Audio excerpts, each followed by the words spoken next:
Olá, pessoal, tudo bem? Projeto Integrador Extensionista. Nas minhas falas com vocês, nas orientações, em especial dessa semana, eu sobressaltei a importância e a diferença entre a fundamentação teórica e a parte de cenários. Vocês estão prestes a fazer a entrega da fundamentação. E agora cabe a nós já darmos o start dentro do conteúdo dos cenários. Lembrando do seguinte, qual foi a primeira prerrogativa colocada a vocês? Cenários estão pautados em uma análise mais quantitativa do seu trabalho, tá? Enquanto a fundamentação nada mais é do que a conversa com os autores, nos quais, obviamente, estamos falando que não pode haver um plágio, tem que ter citações, né? Mas aonde você traz todo um ambiente histórico sobre a natureza do teu estudo.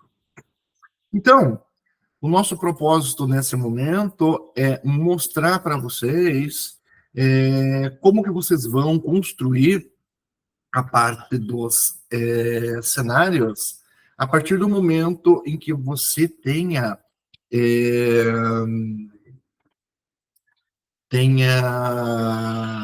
construído a fundamentação e tenha tido já o de acordo aqui do professor orientador. Tá? Então, vamos seguir lá. Cenários. Via de regra, quando a gente fala no projeto integrador, nós estamos falando que esse PIE nada mais é do que você tentar trabalhar a teoria e a prática juntos, né? E a construção de cenários é extremamente importante porque ela é uma análise mais aprofundada sobre o conteúdo que você pretende resolver, ou melhor, você tem uma dor enquanto problema e enquanto um objetivo geral. E ali, quando você fala nessa solução para a dor, você precisa buscar a integração de alguns conceitos pautados em, via de regra, uma análise quantitativa do que está acontecendo a respeito do foco do seu trabalho. Tá? Então, via de regra, cenários, eles vão trazer uma conjuntura do que acontece. Fatos ou situações que acontecem num dado momento. Então, lembrem lá, como nós estamos falando sobre um PIE, o qual ele tem uma aderência social, praticamente todas as equipes estão trabalhando com um cenário social pautado em governos diferentes. E sempre lembrando, não estamos falando de política, estamos falando ali de governos pautados por partidos políticos. Tá? Então, aqui na nossa situação, cabe um cenário econômico, um cenário cultural, um cenário histórico, um cenário social, sem questões de militância. Mas, via de regra, essa conjuntura ela é pautada ali em números. Números que vêm do IBGE, vêm do Ministério da Educação, vêm do Ministério da Saúde, vem de um site gov.br, ou seja, vem de locais que, obviamente, são, ou melhor, trazem informações fidedignas e, teoricamente, não tendenciosas. Tá? Importante isso daqui. Basicamente, vocês trabalharão com 3 tipos de cenários, o atual, o ideal e o crítico, os quais eu quero comentar aqui um pouco agora. Cenário atual. Então, em mais de uma equipe, nós tivemos a seguinte dúvida. Professor, e os dados que eu consegui, eu já vou colocar ali na fundamentação? O que eu falei? Não. Você vai contar única e exclusivamente a história que está acontecendo. A parte dos dados, você deixará para a segunda parte, que vai ser a contextualização do cenário. E é aqui no cenário atual que você vai começar a trabalhar isso. Ou seja, pode ver aqui o seguinte, eu coloco que é uma análise realista. Então, o cenário atual, você vai, obviamente, descrever o que está acontecendo. Ah, você está falando sobre índice de desemprego? Você está falando sobre a questão da fome? Você está contextualizando as oportunidades que as pessoas possuem ou não, por ter estudo ou não ter estudo? Ah, ou seja, essa pesquisa, ela vai mapear os desafios que você tem em contar essa história, ou melhor, em contextualizar essa história e mostrar as tendências, né? Ou seja, ali, além de você, então, por exemplo, contextualizar os governos que você se propôs a ler dentro dos objetivos específicos, você vai fazer um levantamento de dados, né? Então, esse levantamento de dados, via de regra, está pautado na pesquisa do que aconteceu, eventualmente em entrevistas, observações que foram feitas, ou, de repente, na metodologia mais adequada. Normalmente, a maioria de vocês aqui trarão resultados construídos mediante um quadro ou tabela, tá? Nos quais esses números vão ser analisados via sites de governo. Tá? E sempre lembrando uma coisa, não existe um lugar onde você simplesmente vai dar um Google lá e vai ter tudo para você. Gente, esqueçam disso. Esse mundo perfeito, ele não existe. Tá? Ou seja, você vai ter que procurar em mais de uma situação. Eu sempre falo o seguinte, gente. O professor, quando vai montar uma aula, tá? Quando você recebe o PDF, você vê, poxa, lá tem 30, 40 slides. Você acha que o professor achou tudo isso num livro apenas? Gente, não é isso. Às vezes são 3, 4, 5, 10 livros que você precisa pesquisar. Então, aquele levantamento de dados, ele é extremamente importante e ele é trabalhoso. Mas não vejo problema algum em ser trabalhoso, porque, via de regra, vocês estão em equipes com, no mínimo, 4 pessoas. Então, é uma questão apenas de organização da equipe. O segundo ponto, quando vocês levantaram os dados, vocês estão fazendo uma coleta de dados também. Então, estão trabalhando ali alguns números, os quais vocês precisam ter essa reunião dos dados de uma forma imparcial. Ou seja, você não pode colocar juízo de valor. Você precisa, de repente, identificar padrões, verificar se realmente aqueles números ali, eles estão mostrando uma realidade. Talvez possam apresentar contradições, podem apresentar pontos de atenção, ou seja, um aumento exacerbado no desemprego, uma diminuição exacerbada no desemprego, podem ser pontos de inflexão dentro da tua análise. Tá? E, obviamente, você construiu um problema, trouxe uma dor, e você precisa, para construir o cenário atual, entender efetivamente o problema em como ele se posiciona nesse cenário atual. Ou seja, nós estamos falando que, obviamente, esse cenário atual é o mais importante, porque se você não construir ele da maneira mais fidedigna possível, o que vai acontecer? Uma única coisa: os outros 2 cenários não irão dar certo. Pensa nisso. Tá? E outra coisa, não é uma meia página ali que vai contextualizar um cenário. Tomem muito cuidado com essa questão focada em eu ser muito raso. Tá? Então, essa é uma situação que está me preocupando em uma ou outra equipe. Tá? Lembrando que nós temos ali equipes que estão trabalhando um roteiro. Então, dias atrás, eu passei para uma equipe 6 contextos para a fundamentação e foi me entregue 2 páginas e meia. Poxa, espera um pouquinho. A primeira situação comentada com vocês foi o seguinte, que não é como se você estivesse respondendo uma prova, que aquilo é uma pergunta, e você tem que responder aquilo em 5 linhas.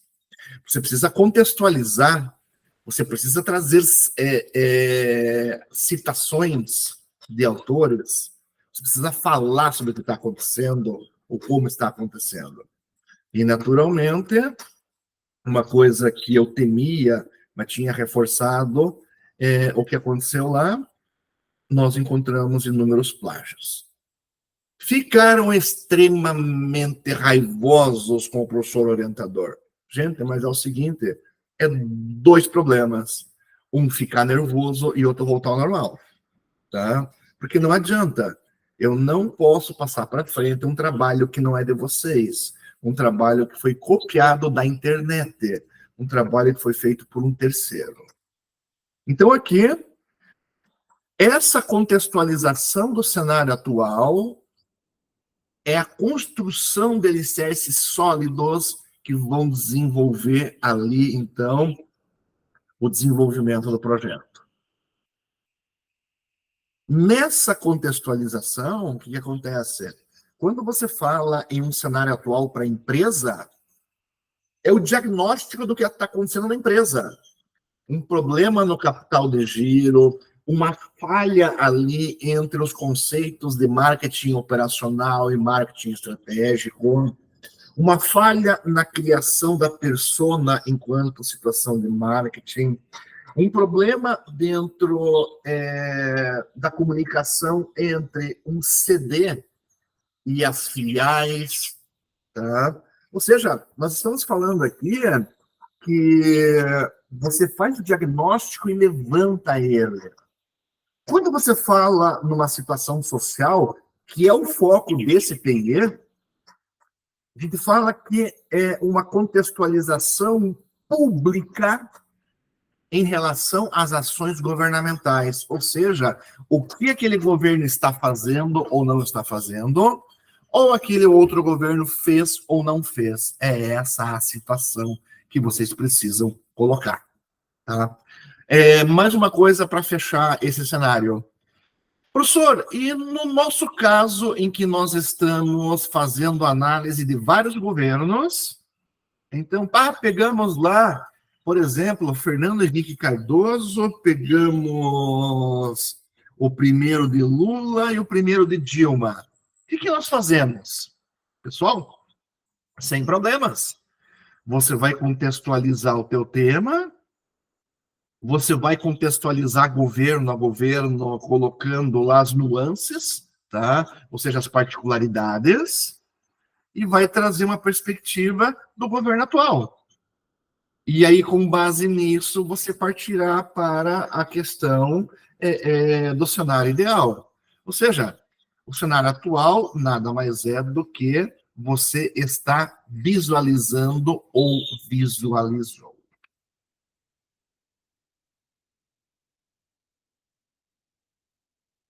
O segundo cenário, ele é extremamente importante, porque é no segundo cenário que você vai tentar resolver ou trazer uma solução para aquela dor. Tá? Mas ele só vai funcionar a partir do momento em que você tenha conseguido demonstrar um cenário atual entendível. Tá? O que é o cenário ideal? Ele nada mais é do que o futuro desejado. Tá? Ou seja, aonde aquele problema central que você pré-estabeleceu lá no início do projeto, ele está já solucionado, ou com essas ideias, ele pode ser solucionado. Ou seja, nessa realidade, vocês precisam pegar e mostrar quais são os impactos positivos sobre a tua proposta. Aliás, você vai colocar lá quais seriam as tuas propostas, as propostas da equipe para resolver o problema. Então tem que mostrar o impacto positivo, e aqui em especial para a comunidade, porque é uma questão social. Você tem que demonstrar questões ligadas à sustentabilidade. O que é isso daqui? Que essa tua proposta, ela não é uma proposta de curto prazo, mas que você chegue lá num longo prazo. Então, tanto em aspectos sociais, econômicos e, dependendo do tema, também questões ambientais. Tá? E, naturalmente, uma terceira via dentro do cenário ideal, ele está pautado nos quesitos focados em inovação. Ou seja, quando você for trazer a tua proposta de solução, desculpem a comparação, né, a expressão, não seja um papagaio. Ou seja, você apenas está repetindo ideias de terceiros. Embora possa ser uma abordagem tradicional, procure trazer algo inovador, algo criativo, que realmente traga uma solução para aquilo que você propõe. Tá? Mas tome cuidado com algumas verdades que muita gente coloca lá, que não tem fundo nenhum. Ou seja, verdades como o ensino brasileiro é ruim. Mas espera um pouquinho, mas pautado no quê que você pode afirmar isso daí? Não, o ensino brasileiro é ruim porque a grande maioria das pessoas que são analfabetas funcionais tem problemas pedagógicos e psicológicos. Opa, para um pouco, não tem nada a ver isso daí. Que autor afirma isso? Você não pode simplesmente repetir de pessoas que não necessariamente têm autoridade para falar sobre um tema. Tá? Então, toma muito cuidado com esse tipo de afirmação. Né? Toda afirmação, aqui no cenário ideal, tem que estar pautado em algo que você pré-estabeleceu lá na fundamentação, em especial em alguma citação. Tá? Uma citação que me causou um pouco de preocupação numa equipe ontem foi a questão focada em a equipe perguntar se dentro da fundamentação eu precisaria já fazer citações. Gente, é óbvio, porque o que fundamenta a fundamentação é uma citação. Ou seja, eu falei com uma outra equipe ainda o seguinte, que não é o teu posicionamento, é você colocando posicionamentos de autores reconhecidos, seja lá de um livro acadêmico, seja de uma publicação de um artigo acadêmico também, ou seja de alguma autoridade governamental. Tá? Fora isso, esquece, porque nós vamos questionar a autoridade da pessoa de quem você colocou ali aquela observação. Então, o cenário ideal, ele nada mais é do que um grande guia, ou como eu coloco aqui nesse slide, é um farol, que é a direção que você quer colocar para uma possível solução do seu problema. Vamos lembrar de uma outra coisa? Problemas sociais não necessariamente têm solução por inúmeras situações ligadas à política. Olhem só, as situações focadas em fome, por exemplo, há quantos anos falam que a fome ela existe? Daí, de repente, em determinado governo, esse comandante do governo falou que a fome tinha sido extinta. Depois, no outro governo, ele disse que essa fome ela voltou. E depois, no governo dele, a solução seria, novamente, de extinguir a fome. A fome nunca foi extinta. Infelizmente, ela sempre estará presente. Mas você precisa, de repente, trazer situações onde a fome será amenizada. O problema do analfabetismo, gente, infelizmente, nós não vamos conseguir erradicar totalmente.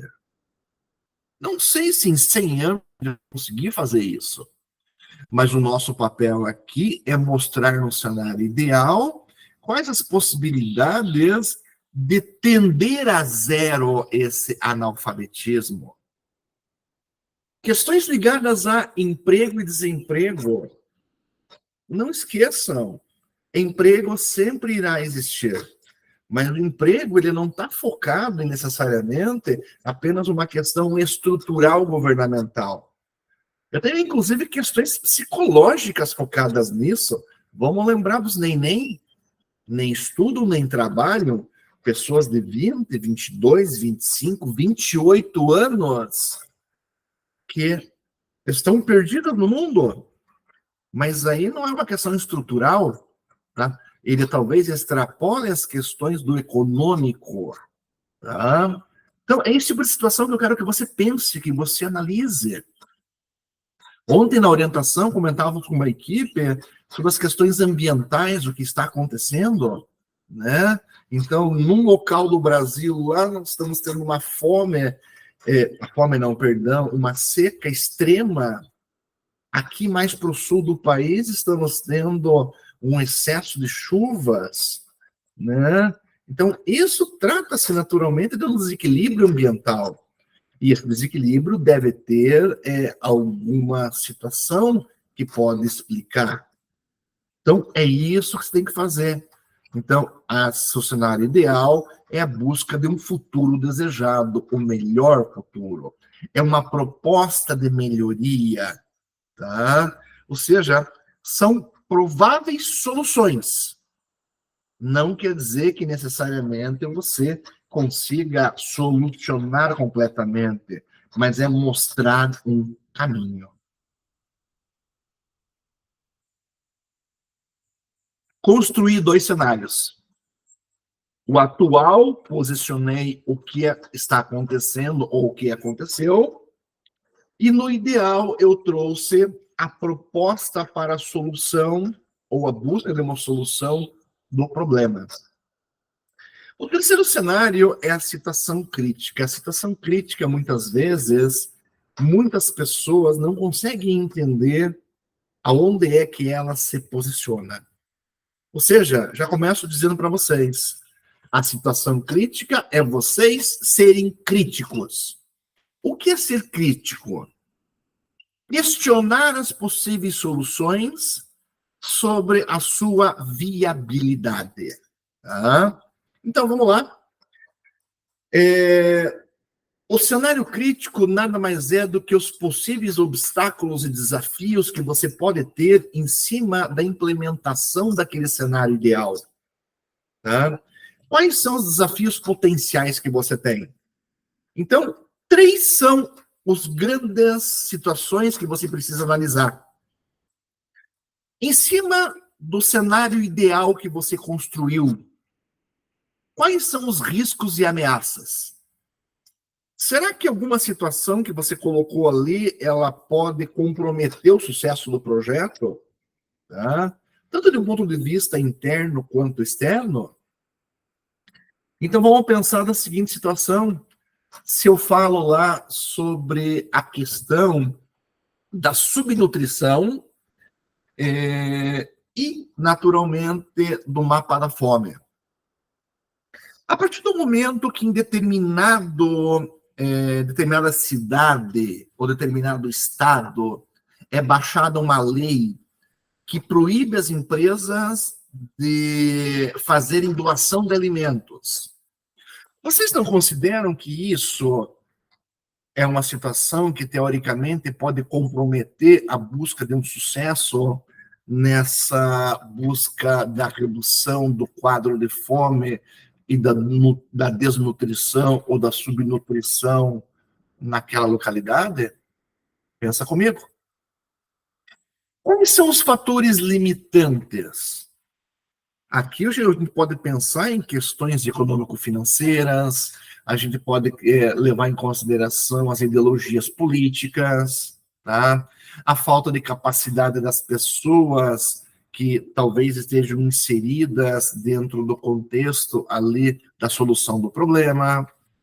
Então, eu posso ter soluções, fatores limitantes ali, que limitam a busca dessa solução. E, por final, um terceiro item que é extremamente importante no cenário crítico são as questões focadas em contingências. O que é uma contingência?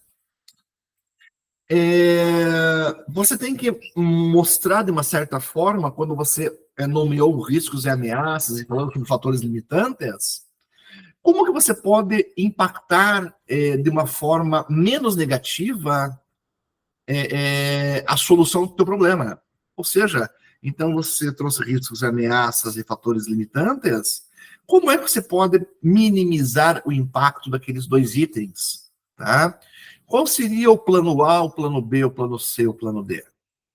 Então, na verdade, ele é muito focado a uma questão de resiliência, aonde, apesar de problemas aparecerem, você sempre estará preparado para buscar uma solução mais concreta para resolver o problema do teu projeto. O problema é esse que está focado na dor. Ou seja, de uma forma assim bastante global. Nessa finalização, você vai naturalmente combinar as três análises, tá? Porque você não está trabalhando em situações totalmente estanques. Quando você proporcionar uma síntese desses cenários, você vai ter uma compreensão profunda do problema, você vai ter uma solução muito mais robusta e resiliente, e vai ter uma solução, uma comunicação muito mais eficaz. Ou seja, quando você for analisar os três cenários, você já vai se encaminhar ali para a solução do teu projeto, ou seja, para a conclusão geral. Então aqui já estou até antecipando. A partir do como que você vai construir ali a tua conclusão do projeto. A conclusão do projeto nada mais é do que você voltar na fundamentação, restabelecer os pontos principais, analisar os três projetos, ou melhor, os três cenários, de modo a mostrar quais seriam as propostas, mostrar os possíveis problemas que possam acontecer, mas mostrar que, de repente, aquelas mudanças, elas são totalmente adaptáveis e elas são viáveis, tá? As quais podem promover mudanças positivas e transformadoras na comunidade. Porque esse é o grande propósito de um projeto integrador, em especial o extensionista, e em especial, ainda mais nesse momento, que esse PIE de vocês é totalmente social. Então, não esqueçam disso, porque esse slide é extremamente importante. Então, gente, olha só. Aqui nós temos situações que elas são extremamente importantes para a busca ou a conclusão ali do seu projeto integrador. Olhem, já estamos em outubro de 2024. Basicamente, temos pouquíssimo tempo para a conclusão das ideias e a nossa vindoura banca avaliadora. Tá? Então, peço que vocês continuem próximos a mim e o que vocês precisarem, por favor, me procurem. No mais, um abraço, até a próxima. Tchau, tchau.